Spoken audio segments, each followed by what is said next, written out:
দেখুন না টাকা তরুণরা তো ওই খাতাটা বার করবেন সবাই বার করবেন গাড়ি চালানো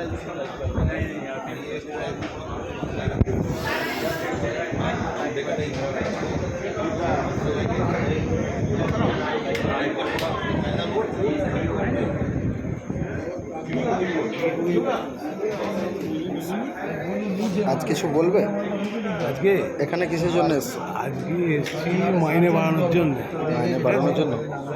মাইনে যদি না বাড়ে ছেলেও মরবে, আমরাও মরবো। ঠিক আছে, আমরা সঙ্গে পরিবহন ভবনে এসে আমরা সবাই ধর্ণা দিচ্ছি। প্রত্যেক দিন এসে এরকম দেবো 10টা থেকে 5টা পর্যন্ত। আবার আসবো যতদিন না আমাদের শুরু হবে ততদিন আমরা এরকম কন্টিনিউ জারি হবে। কন্টিনিউ। দিদি যদি আমাদের মুখের দিকে তাকায় তাহলে মাইনে বাড়বে, তাহলে বাড়বে না। এতগুলো মানুষকে নিয়ে কি করছে?